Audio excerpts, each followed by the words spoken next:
guys, welcome to the show. We're here with my good friend Damiano. We've known each other for 4 or 5 years. I'm actually wearing a piece of vintage clothing from his first agency that he's now exited. He's on a new venture trailing $10 million. What is it? $10 million in revenue that he's chasing in the first 6 months of opening the new agency. He's a good friend. And actually this friendship started on Facebook, right? Through a cold DM. Right. So all you annoying, mofos doing that, just know that it can work, but do it properly and a beautiful friendship can emerge. I actually forgot about that. Yeah. That's true. You sent me a message. I was basically a beggar. Email. Yeah. Yeah. You were. I was begging for you work. were like, please give me some work. And I was like, get the fuck out of here.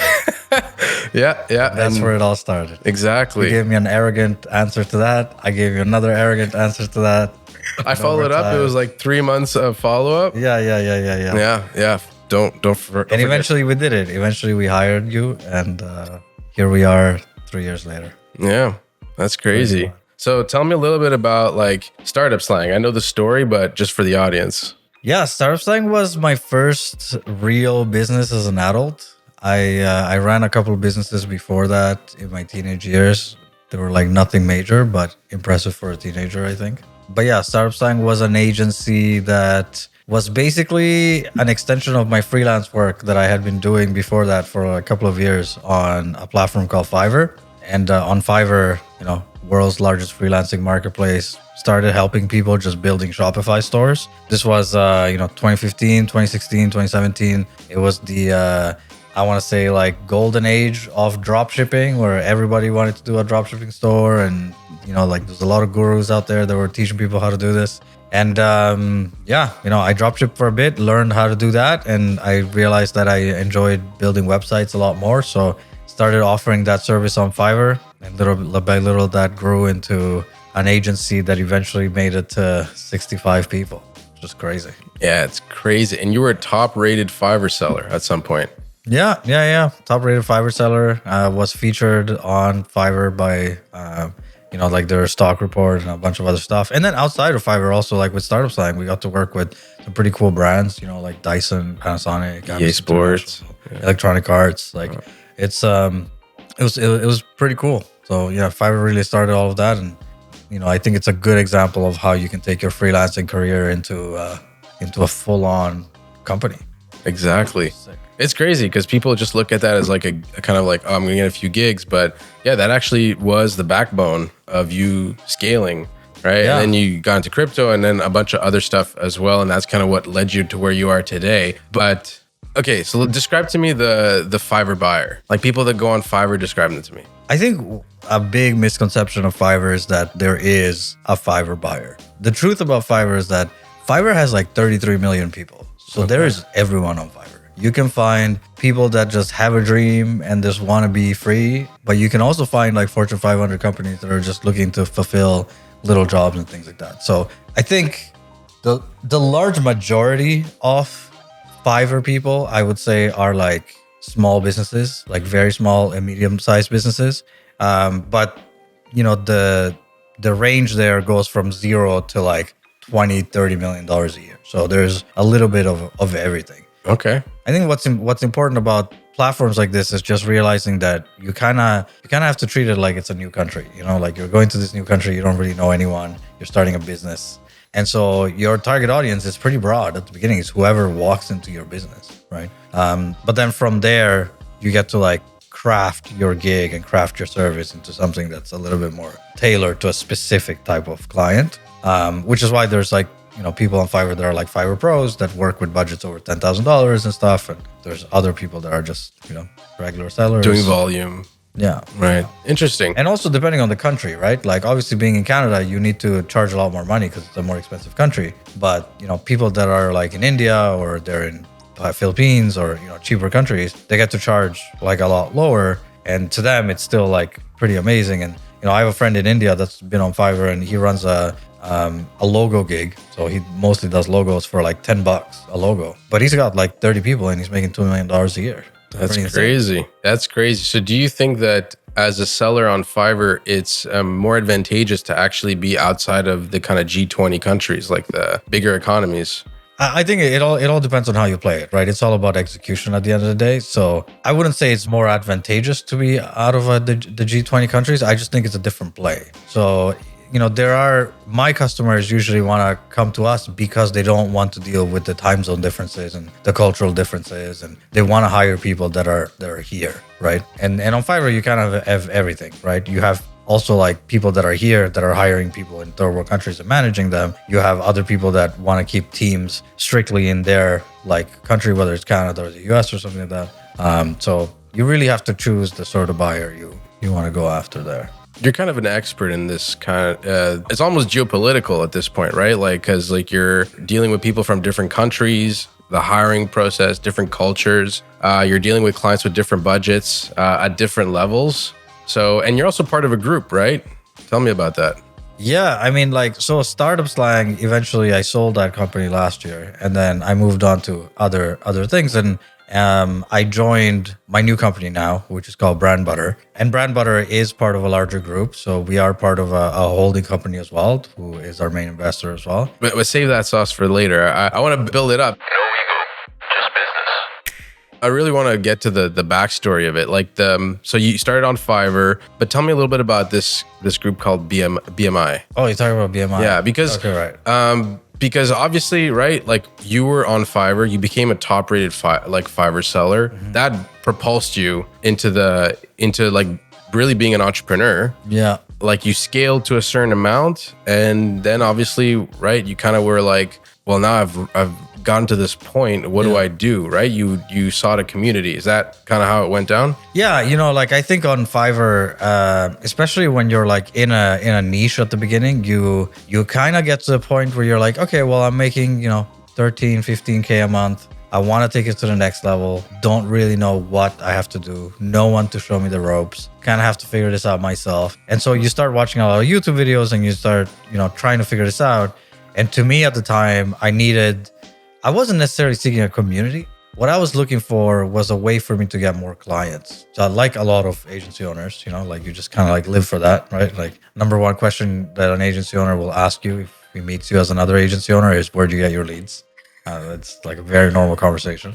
And so, I was on Fiverr. I wanted to get on Upwork. And at the time, Upwork had like a application system that you had to go through. And I didn't know how to get it through. I kept on getting rejected and I didn't understand why. And so as I was watching YouTube videos, I found a video from Business Mentor, which is the group that I'm in right now. And I ended up booking a call with them because I felt like they were somebody that could, like a group that could teach me how to get more clients. Yeah, how to get on Upwork and how to get more clients, basically. And what's the difference between Upwork and Fiverr? So Upwork and Fiverr are the two largest freelancing marketplaces in the world. Fiverr is significantly larger than Upwork. Upwork is older though, so it's been around for a long time. The platforms essentially work very differently. I would say there's a lot more enterprise clients on Upwork, although that's like skewing a lot towards Fiverr now because of the new initiatives that they're putting out. Upwork is very much different. You can hire people by the hour. You can hire people on contract for different like tasks. You put out the job and people apply. Whereas like on Fiverr is very much you buy a gig. So you buy like a website or you buy like a video edited, or something like that. So it's just the modalities of how those two platforms work is different. The user experience is different. And there is a lot more people on Fiverr. I think because Fiverr started being a place where anyone can get a service for just $5. So because at the beginning it was that, it just attracted more people because it was cheaper. But over the last 10 years, the platform has moved away from that kind of like $5. I think you can't even sell anything for $5 on Fiverr anymore. So now it's at a point where it's like they are trying to attract larger clients. They're about to have an agency program coming out. There's a lot more features for that enterprise level. That's crazy that you mentioned that because it's when you have money, you can just do anything, right? Like I'm sure that hurt the brand for a long time and gave some advantage to Upwork. Makes me think of Casper, the mattress company. Like, they started off with like the 1K entry level mattress, and they don't even do that anymore. Like that's kind of what they became known for. And then so it's just like, like sacrifice a little bit of that front end to build the brand, build the company. So Fiverr is doing some really great stuff. And I think it's like there's a lot of tech companies that do this, right? Like, when I don't know if you remember when Uber came out, or even when DoorDash came out, like it was pretty cheap. Like taking an Uber was cheaper than anything. It was like everyone was doing it. And they did that to acquire as big of a client base as possible. And then once you have the client base, that's when they raise the prices. Netflix did exactly the same thing. All these tech giants work that way. And I think Fiverr, whether they did it on purpose or it was inadvertently, like that's definitely what happened as well. If you take Uber now, it's pretty much the same price as a taxi. If you take, Netflix is not as cheap as it used to be. Like there's a lot of like nuances, and like if you watch that sort of curve go up, eventually you're like, okay, well, it's all the same scenario where it's like super cheap or even free at the beginning. You get a lot of people, and then you monetize those people as they stay on the platform, and that behavior of using the platform has been formed in them. Yeah, you've been an entrepreneur for a long time, eh? 10 years, dude. Yeah, pretty crazy. It's crazy. Sometimes I forget that because when we hang out, it's just two normal chaps. But yeah, basically. Yeah, but you have a lot of experience, and you actually see things in a very unique way. Like even just that whole thing with the tech companies, and even your relationship with Fiverr. And tell me a little bit about Startup Slang, kind of like what happened, where did it go to? So you were doing a lot of this alone at the beginning. Tell me a little bit about building a team. Yeah, I mean, like Startup Slang was the agency that I built after Fiverr because I was at a point where I can get more clients now. And I wanted to be able to take more clients, and I couldn't do all the work myself. So from there, I started hiring my first developers, my first project managers, and the team just kind of grew. Eventually, there were so many people working on so many clients at once that we had to hire an executive team.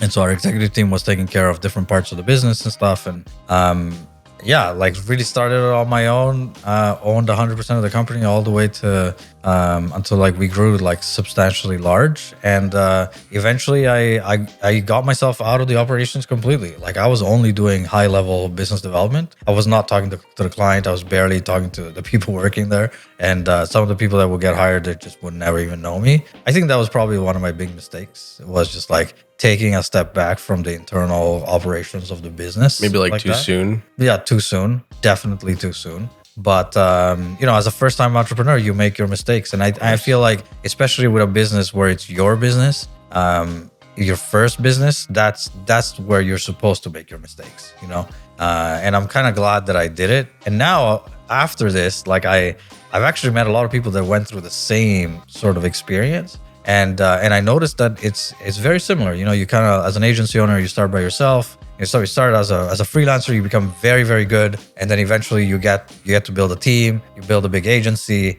and then you realize that the agency game is actually really tough, and it sucks to do it by yourself. And so you exit that business, and you end up your next venture. If you get back into an agency or back into something else, ends up being usually a partnership with other people, and then with the other people, you can actually grow a lot like further. So I noticed now looking back at it that it is a normal like sort of trajectory that a lot of entrepreneurs go through. Yeah. But yeah, for me at the time, it was pretty insane. I worked on Startup Slang for a good 5 years, and it grew to 65 people. I think our biggest month was like a $700,000 month, which was insane.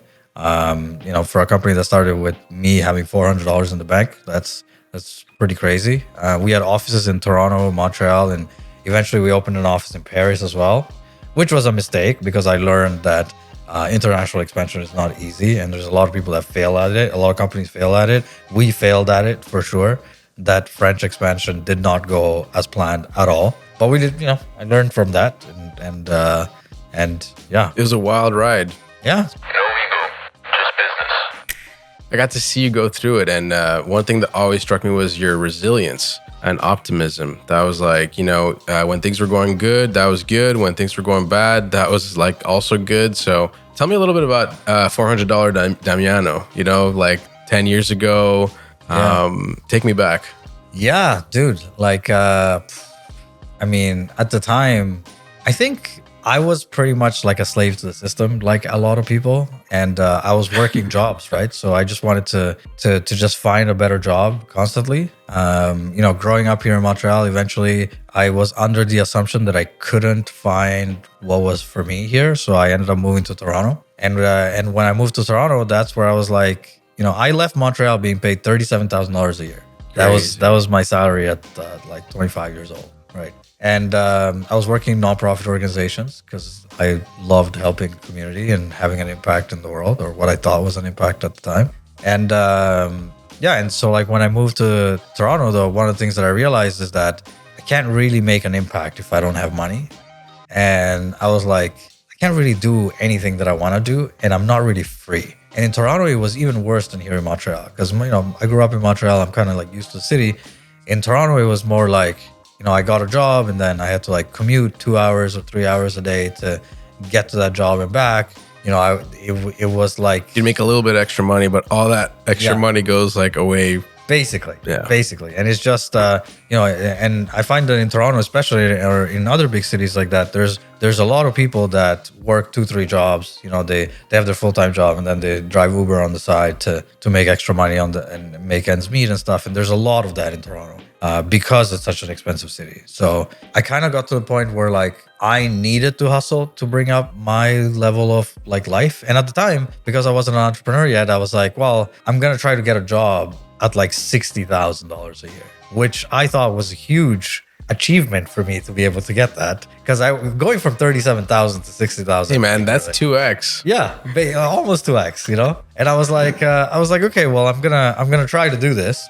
And I remember at the time I was watching a lot of videos about like e-commerce and Shopify and all these things, and I really wanted to do something like related to e-commerce. And I did have a pretty good background in social media because I was a communications coordinator before that, and I did that for a bunch of NGOs and stuff. And so I knew how to manage. I knew a little bit about marketing, but more on the social media side.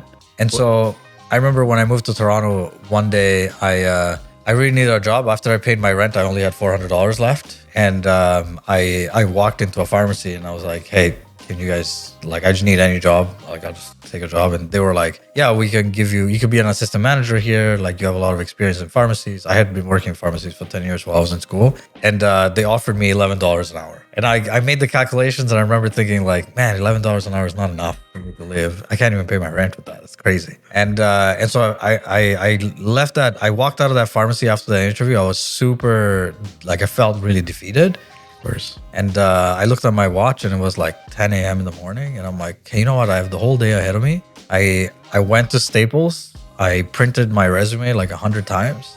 And I had one that I had made the night before with like anything that I could put in terms of like digital marketing and stuff. And I literally started on one side of Queen Street in Parkdale in Toronto. And I walked all the way down to the other side of Queen Street, like right downtown. And I did that for like a whole day. It took me like 8 hours or something like that. And I walked into every single store and I was like, hey, do you need somebody to build your website? Do you need somebody to do your social media? Do you have an e-commerce website? I can help you out with that.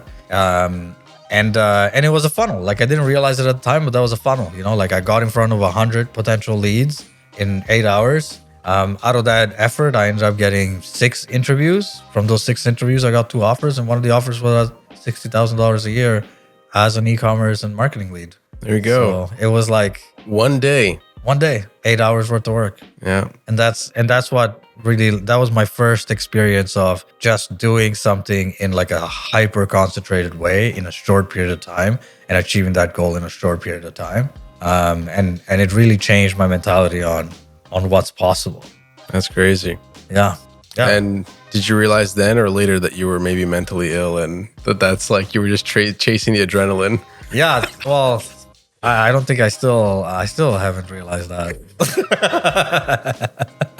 I just lived the life of an entrepreneur because honestly, I think you have to love the pain to a certain degree, Yeah. You have to be a little bit of like a sadist. Is it a sadist? Is that what I'm not even sure. Yeah. You have to be sadistic. A little bit sadistic, yeah. Yeah, like it's not easy. It'll break a person. Like one of my mentors once said that entrepreneurship is the biggest self-development challenge that you can take on in your life. And you actually have every right in the world to look at everyone else who's trying to self-develop in other ways and judge them.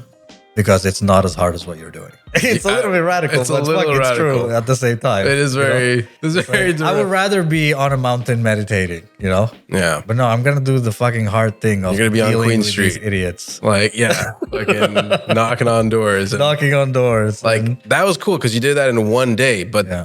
that deal that you got didn't materialize on that day. That took probably weeks. Took a couple of weeks. Couple of weeks, follow up, like, you know, and then do that every day. Yeah. Like, you know, it's gruesome.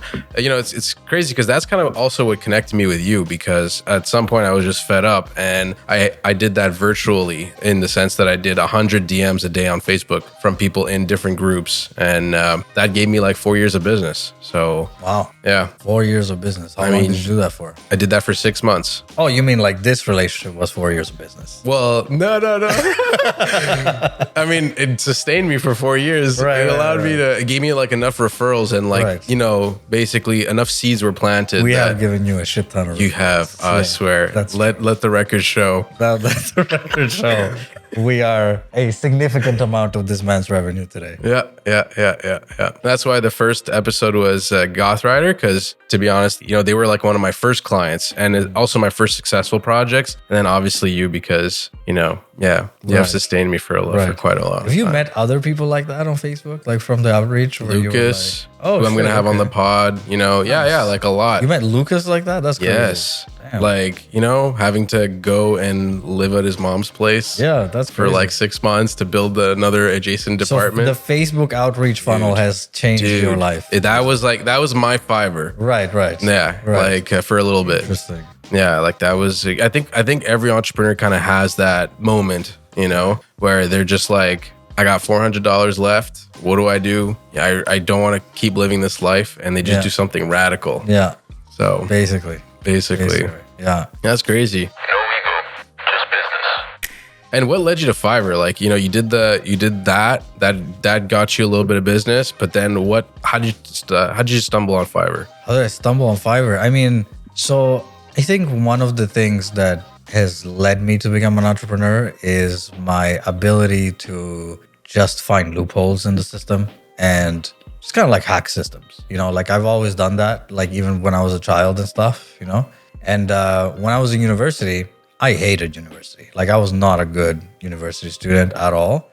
So my first year after I got into university, I flunked all of my courses, and they basically put me on this probation thing. And they basically tell you like, hey, if you go another semester without succeeding in your courses, we're gonna kick you out. And so at that point, I was like, okay, well, look, I hate reading from a book. I'm not the type of person that can learn that way. These teachers and these courses are so boring. Like I just cannot get excited about them. So I need to figure out a better way. And at the time, I was working at a pharmacy as assistant manager, but I was working part-time. So just like going to school full-time, working at the thing part-time. And I kind of looked at how I was making money at the time, and how even though I was spending more than 40 hours of my week at school, I was still flunking all my courses. And it was just not interesting to me. And so what I ended up doing was I ended up shifting that around, where I was like, I'm going to go to work 40 hours instead at the pharmacy.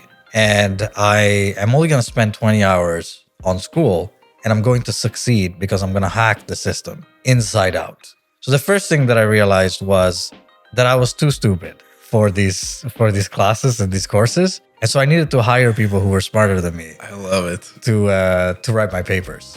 And I came across a problem at that point where there were courses that were mostly like the exam, and I can't do the exam because obviously I'm not good at it. But there were other courses where the exam was only like 15 or 20% of like the course. And then you had like a project, like a big paper you had to write, which was 80%. I realized at that point that at Concordia in Montreal, like Concordia University, the only program that where you can take the entire program and actually pass it by only taking courses that had 80% of like a paper was political science. And so I decided to switch to political science. And for a good 4 years, I ended up hiring people on Fiverr, which were like master students at Harvard and like people who really knew like political science. And they would like write my papers, and I would just flunk the exams and not show up to the courses and end up going to give my papers. And I got passed university like that.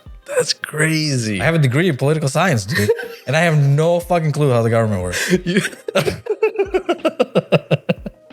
I So swear. that's how I found out about Fiverr. And then later on, when I found myself with no money, because obviously that political science degree led me into non-profit organizations. Okay. So it was just no money, right? The whole way. The whole way. And when I found myself with no money, that's where I was like, well, you know who was making money?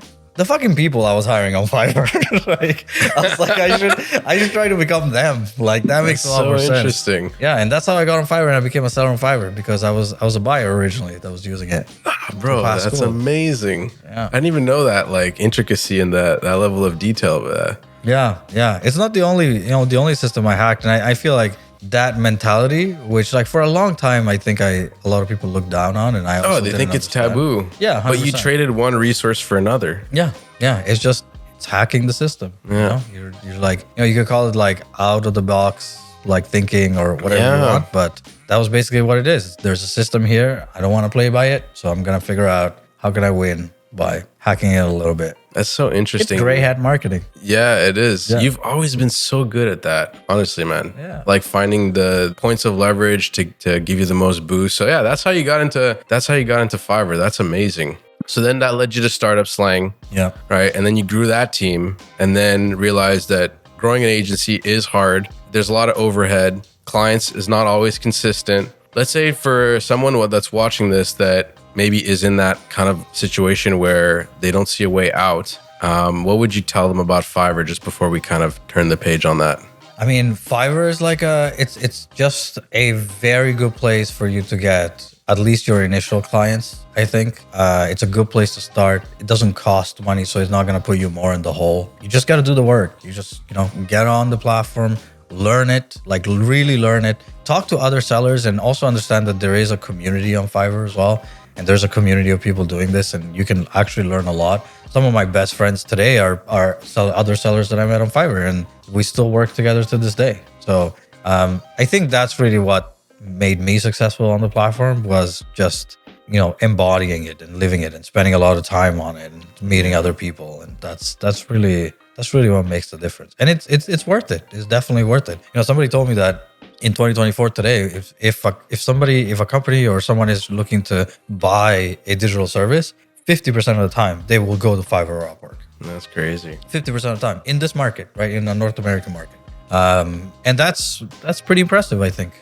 Like that shows that, like, hey, if you're not on those platforms, you're selling digital services, you're basically saying no to 50% of the market. Yeah, like there's 50% of the demand that's just kind of looking there. Yeah. That's amazing. Yeah, that's great. No ego, just business. All right, so we started the agency.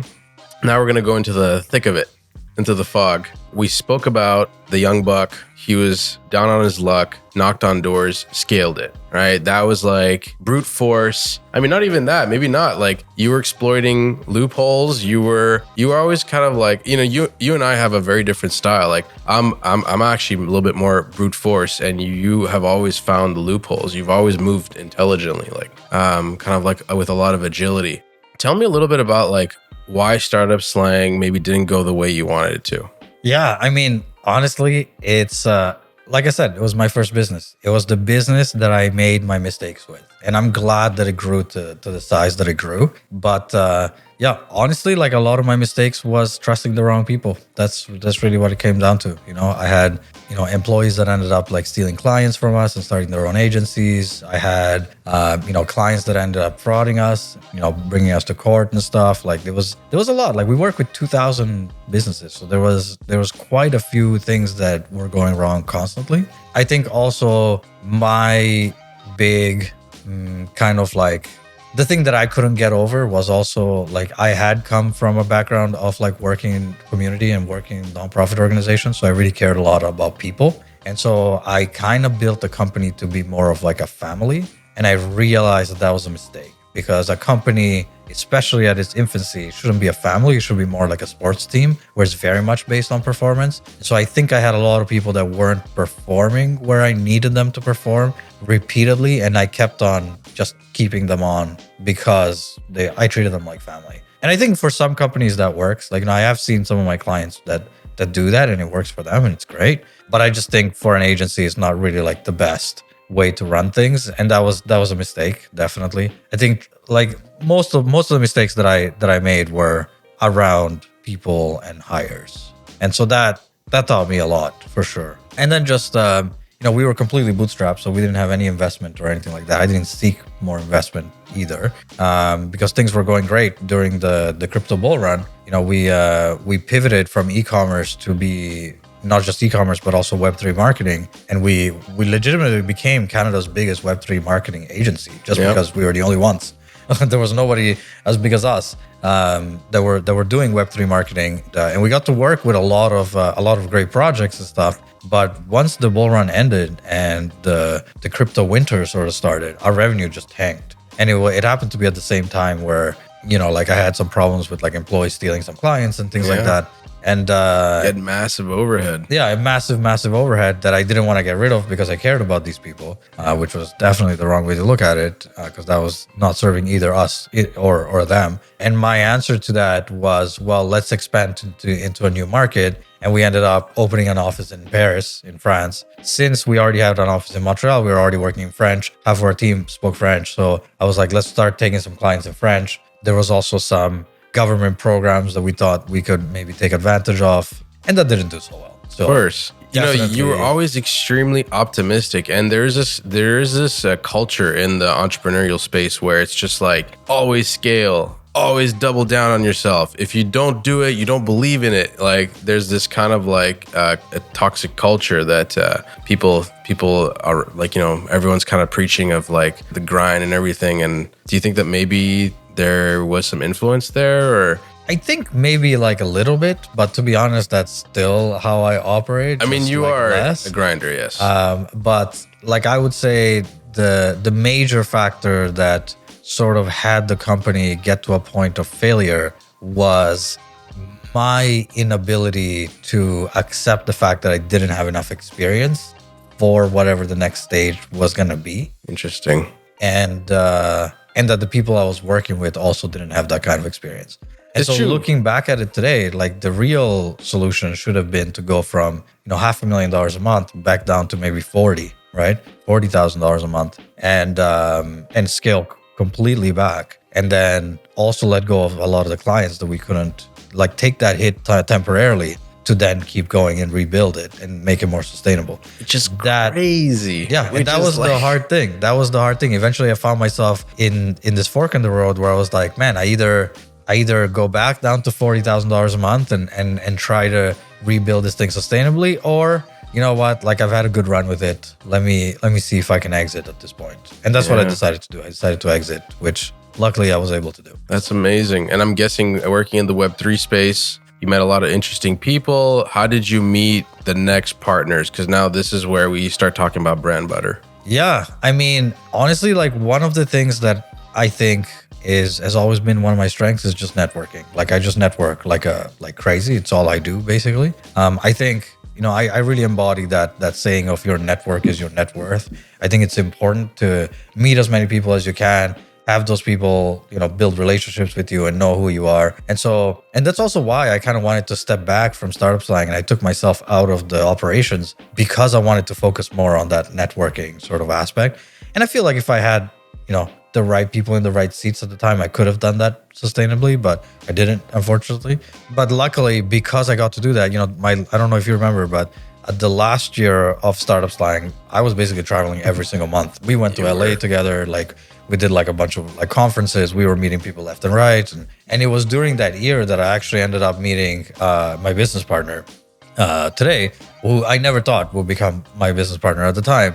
But yeah, at the time, he was very much more of like a mentor to me. He's, one of the best marketers in the world, has built some of the largest brands in the world. And I just started taking him out for dinner every 2 weeks just because he had so much knowledge and I just wanted to learn from him. I think I was pretty good as a marketer, but always like learn a lot more. And I did through that. No ego, just business.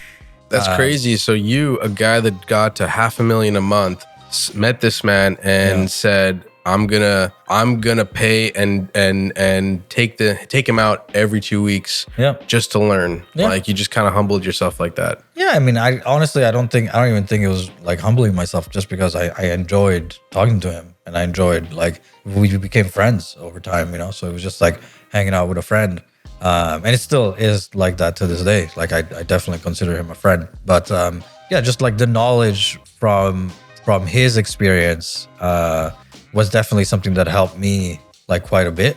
And yeah, and that's why, like, when I was looking for a new venture, you know, I was just kind of like messaging different people in my network, and you know, he sort of came up with an opportunity, and I was like, okay, shit, like now we actually maybe get to build a business together, and That's amazing, that's where we are man. today. That's crazy. Like it's a true testament to just like always being a student, right? Yeah. Like no matter how much you accomplish, you know, there's always like a bigger fish that you can learn from, and that's great, man. So what's the venture? Yeah, I mean, so we launched a marketing agency in January called Brand Butter. Brand Butter it's a pretty interesting agency. You know, it started off as a internal marketing company for a holding company that had like 9 different companies under it. And basically this internal marketing company or department was just really strong. Very good designers, very good creative people, like super good people. And my business partner was kind of like working for the holding company, and he kind of told some of the stakeholders there that, you know, we could potentially take this and turn it into an external agency because our talent is that good. We could start taking some external clients as well. And it really opened my eyes, you know, like I realized from that point that, hey, there is different ways of building agencies. You know, there is the people that bootstrap it, like, you know, the freelancer that becomes an agency owner, but there's also the agency owners that have some experience in building an agency, and they go to groups like holding companies or family offices or private equity firms or venture capital firms, and they basically, you know, pitch this idea of like, hey, you know, we can build an external marketing agency here. We could do the marketing for all of your companies and take external people. We could bring an entirely new revenue stream here. You just have to team up with us, you know, make it so that we don't have to bootstrap this thing. And we can go a lot further with the resources that you have. And we obviously all take a little bit of equity in it and scale it and build something like really big.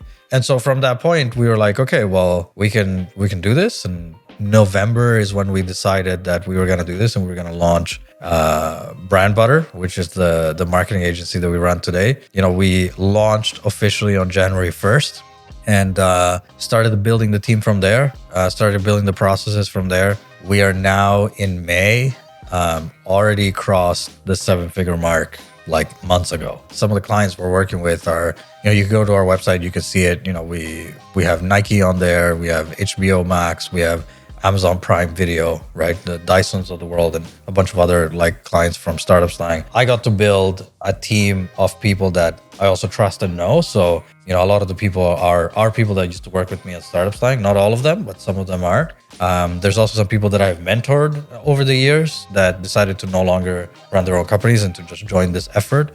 And we have no doubt that over the next 3 to 5 years, we're going to build this thing into a $50 million company, at least. Well, you guys are on track to do it. Yeah, we're very much on track to do it. You know, we're projecting 8 figures by the end of this year, which is the first year, which I think is pretty awesome. And the great thing about Brand Butter is, you know, we're not a conventional marketing agent. You know, we do what's called radical marketing, and that's always been our goal.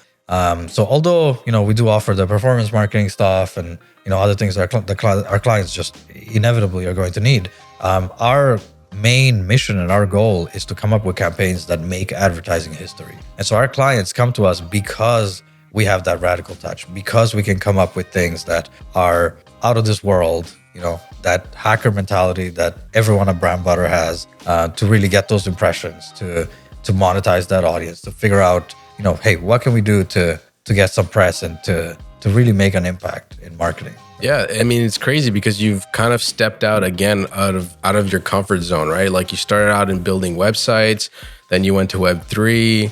Now you're doing this sort of radical marketing, which involves like events, press. You know, usually a typical agency owner, they'll just do like Facebook ads, or, you know, they'll just do like Google ads or SEO, whatever it is. So it's just interesting that you've taken a more holistic approach and and also this comes with who the clients are, right? Because that's what they need. And at a certain level, that's what also that they want, right? It's not always about conversions and CPAs. Sometimes it's just about awareness. Sometimes it's about other metrics. And yeah, no, it's been really great to see you grow. Tell me a little bit about, where does the name Brand Butter come from? Yeah, honestly, Brand Butter started off as a joke. One of the things that I did really well was build a funnel for me to get enterprise leads.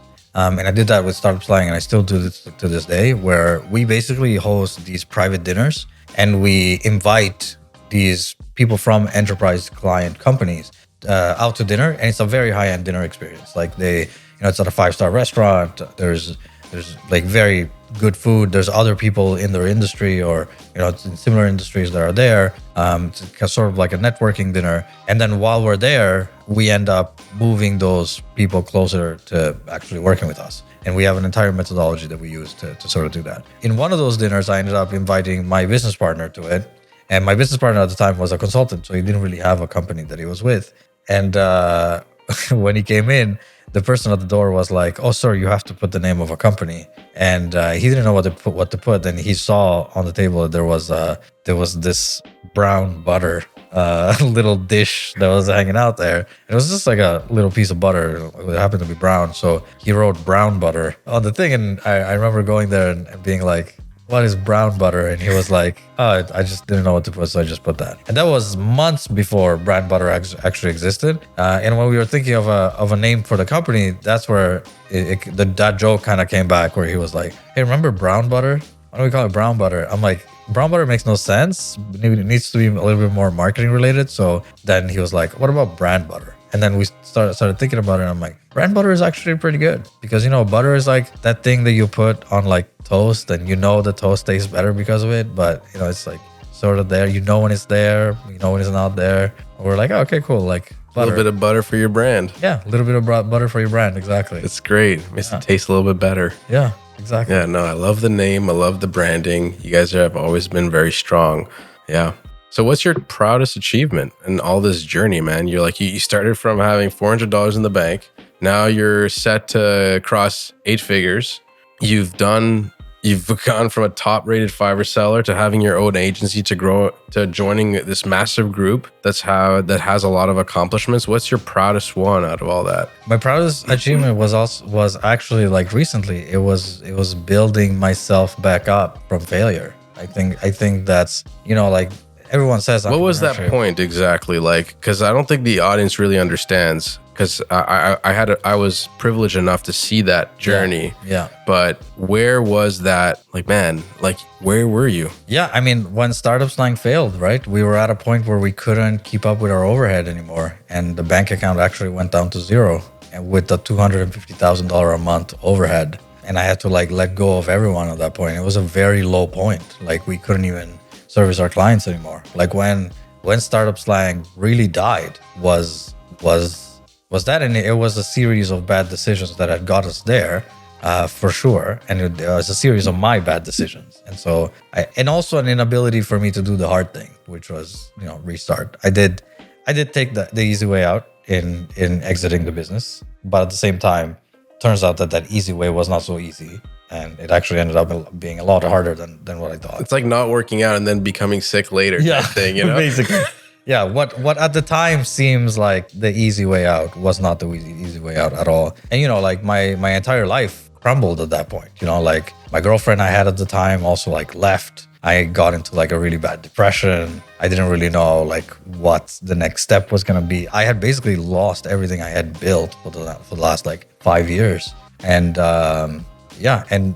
thinking that was 9 months ago, and that today, like, I've gotten back to the point where it's like better than it ever was, and I couldn't insane even imagine that at all. And so, I would say like that's definitely one of my proudest moments, that I was able to just not stop, because I think it's not the fact that I made it back, because I know that on this journey you go up and down, and there's probably going to be another moment of failure like that at some point. Everyone has it if you go long enough. But I think the main thing is that I didn't stop. I could have could have gone back to getting a job, or I could have gone back to. I mean, dude, you almost did. Yeah, I almost did. Yeah, almost did for sure. And it's okay. You know, if you do it temporarily and stuff, it's okay, I think. And honestly, like even throwing in the towel and not being an entrepreneur, it's okay too, because it is fucking hard. And I don't think it's for anybody, but I'm proud of the fact that I didn't stop and that I'm not gonna stop.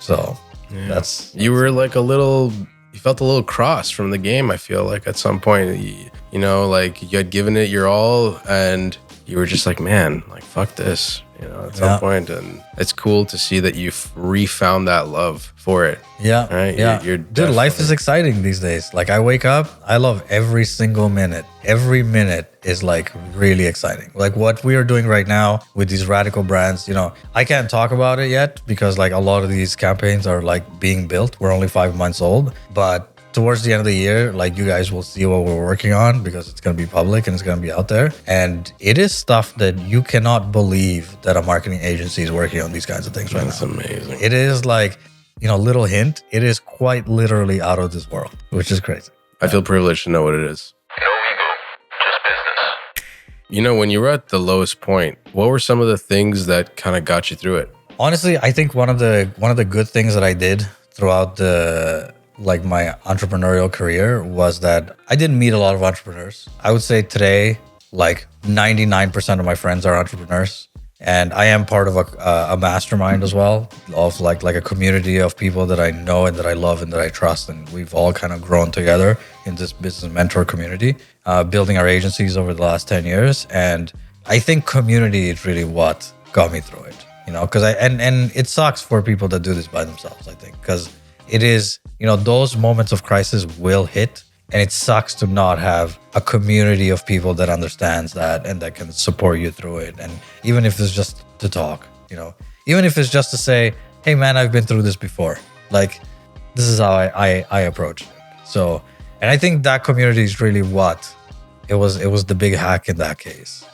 That's cool, man. So yeah, community is definitely super important. And a lot of entrepreneurs take that for granted. You know, a lot of people are like, oh, why should I join a mastermind, right? Or why should I go network every week, right? It's like, I just want to build my business and like make money. But every minute that you spend networking and building community is an hour that you get back in productivity and opportunities and all of that for your business. So that's sort of what I...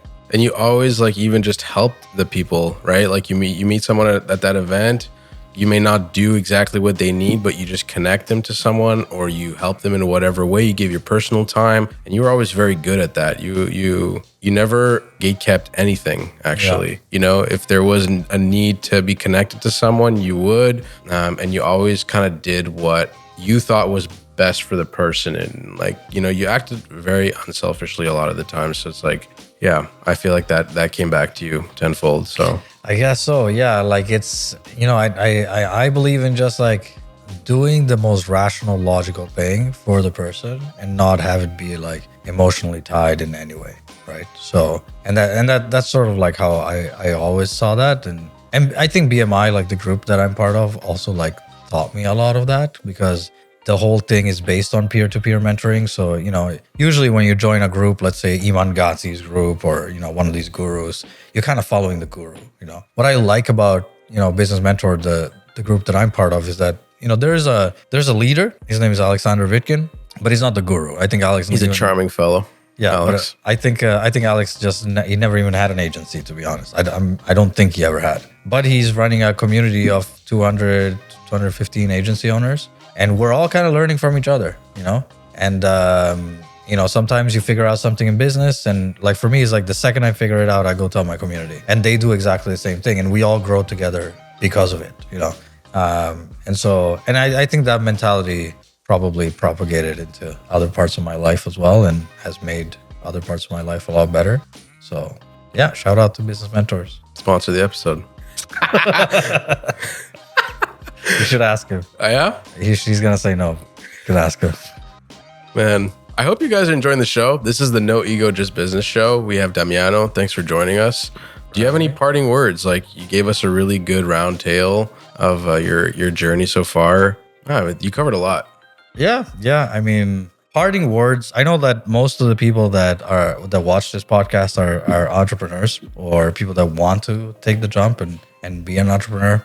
I think if I can leave you with anything, is just remember that this is the biggest self-development challenge of your life. Like, there's nothing that's going to come and get you like more than this, you know? There's nothing that's going to challenge you more than this. It's supposed to be hard, you know? There's a reason why Elon Musk said that, you know, starting a company is like eating glass and looking at the abyss at the same time, you know? So it's like really intense words, but that is what it is. It will stretch you to extremes. Like you'll feel the highest highs and the lowest lows, and sometimes in the same hour. And that's just the reality of things. And you know, the best things to do, if you're gonna be walking the path, you don't need to do it alone. Just do it with other people. It's so much easier. Yeah, and if you do the leap, just like you said, you're probably mentally ill and you need to go see a therapist, but join a community. And that's why you should sign up for BetterHelp.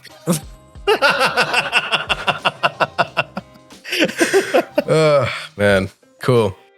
Okay, so if you're enjoying the show, thank you for watching. The show is sponsored by Podyssey. So if you want to launch your own podcast, go to podyssey.io. And also, special shout out to Fun Guys based in Montreal. And if you're a suicide hotline and you want to sponsor the show, hit us up. Thanks for coming, man. I really appreciate you. The journey together has been great. Seeing you grow and you helping me grow has been great. And man, I hope to many years together. I hope I get to see you grow old and not be able to take a shit. Yeah, you probably will. And we'll probably still be running businesses at that point. We will. Because we never stop. It's just how it is. Thanks for having me.